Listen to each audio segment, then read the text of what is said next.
When it comes to influencing policy in Washington, every industry has their preferred methods. The oil industry sets up phony grassroots campaigns to spread misinformation and lobby Congress for everything they want. Wall Street banks prefer to operate in the shadows, throwing money towards members of Congress that they think will be influential. But when it comes to affecting policy in Washington, D.C., no organization or industry has gamed the system better than the pharmaceutical industry. With a combined yearly income that tops $110 billion, and that's just from prescription drugs, revenue from medical devices hovers around $350 billion, the pharmaceutical industry is one of the most powerful, both financially and politically, industries in this country. And since they can't make a move without government approval, they've created an infrastructure that will benefit their companies for generations. Unlike other companies that focus all of their time on either political donations or indirect lobbying, Big Pharma has taken an all-of-the-above approach when it comes to dirty tricks. Yes, they throw around a hefty amount of campaign cash, but money can only buy so much if the backlash from the public is strong enough. So in order to overcome the limitations of dollar bills, the industry has decided to take a page out of a sleazy spy novel. They operate with men on the inside of the system. The crimes that Big Pharma's managed to get away with as a result of their two-pronged approach towards policy influence would make even the hardest gangster blush. We're talking about price gouging, negligence, lying to government officials, lying to Congress, and even manslaughter.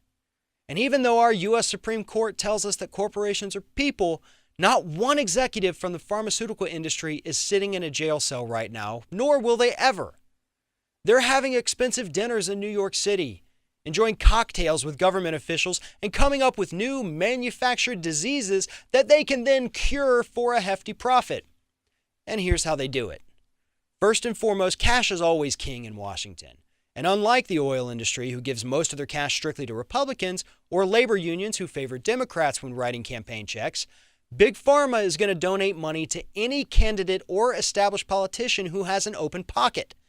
By donating indiscriminately, they ensure that their needs are met regardless of which party is currently in power.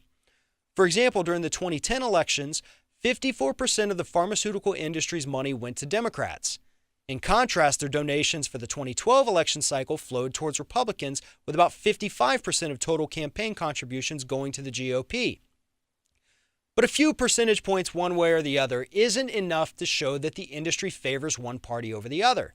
It just shows that they're playing both sides of the board, gaining an advantage over other special interests in every single election.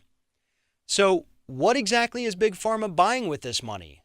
They're buying, literally, congressmen and women and administration officials. But now, after the campaign money, this is where phase 2 of their plan kicks in. If the money they've poured into elections isn't enough to get their way, they simply add former government officials to their payrolls, and this is what's referred to as the revolving door between the government and the pharmaceutical industry.